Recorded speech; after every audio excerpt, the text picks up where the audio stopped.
Hi, my name is Terri Sproul and I'd like to welcome you to my studio. In this video, I'm going to teach you how to do a bleaching technique. So, the first thing you need to do is find a piece of black paper and always test your black paper, your cardstock, with your bleach. And this is just regular household bleach. And test to see what color that paper is going to turn, because all cardstock turns just a little bit different. And I'm going to show you some examples of that. In this one, it turned really white. But check this one out. This one turned brown. And this particular cardstock that we are using today almost gets a purpley tint to it. So test your cardstock and see what color it turns to see what you're going to do. The next thing you need to do is have a nice stamp that has a lot of open space that you can color back in, because that's what we're going to do, is color it back in. This particular stamp is from Stamp Boutique. I love their stamps. It's a great stamp. So we're going to use an embossing powder and some black embossing, embossing ink and black embossing powder. Most of you know how to do this. I do have a video that talks just about how to do embossing. So I've stamped it. I love these little trays. Some fine embossing, black embossing powder. Put that on there. You're going to tap it off and then you're going to heat it. Most of you know how to do that.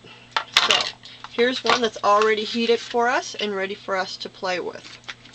Next thing I want to show you how to do is how to bleach it. And what's nice about this technique is because it's raised, the embossing powder is raised, the bleach kind of stays in the lines. So you're going to bleach out everything that you want to color in with your colors later on. Also, if there's anything in the piece that you want to keep black, you can use a mask pen. I've showed you guys how to use this before. Just really simply come in and do, like I'm going to do these little dots in this particular image. I'm also going to do a couple of these little triangles in this image. So I will get all those ready and get them ready. They will be masked and they will not take the bleach and turn white. You do want to let that mask pen dry. I do have one here that is dry. I want to show you again that when it's wet it's kind of milky color. When it's dry it turns clear. So go ahead and bleach everything out in here that I want to bleach out. Go right over top of that mask pen. It's not going to hurt anything. That's what's nice about that mask pen, is it will mask the areas that you want to keep all black. And you'll see it start bleaching out. You can probably see it right now because I can.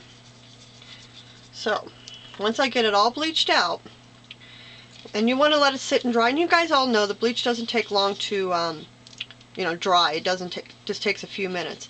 The other thing that's nice about it is sometimes you can go back over the areas that you've already bleached out, and it might bleach it out even a little further and give you more, turn it more white. So depending on how far you want that bleach to go.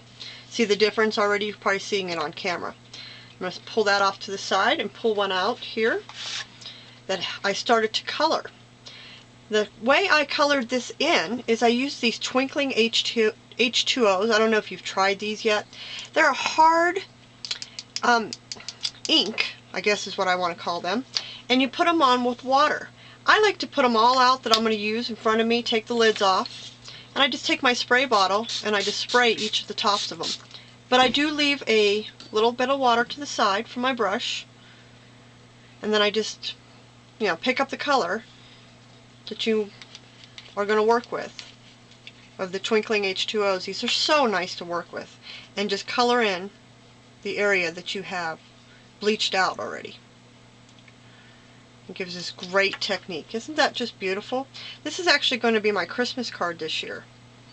You do want to clean out your brush in between and change to the next color. Isn't that pretty? I love these things. Now I did remember I put the mask pen on here, so I'm going to pull that off. And see how those dots are now still black from the original design? Isn't that cool? And I also put it over here if you remember correctly. So that whole center is going to come out, and it's going to stay black. Isn't that cool? Now, I'm going to make a card out of this. And I don't know about you guys, but I love this metallic paper that you can buy in all the golds and all the different colors. But it's really expensive. So here's a great technique. See how I cut out the center of this? Because you're not going to see the center when I mat this on top of there. And this gets matted on the card. You're not going to see this, so I've saved all that for another card, or I can punch stuff out of this. And I'm just going to glue all that down. And there's my Christmas card this year.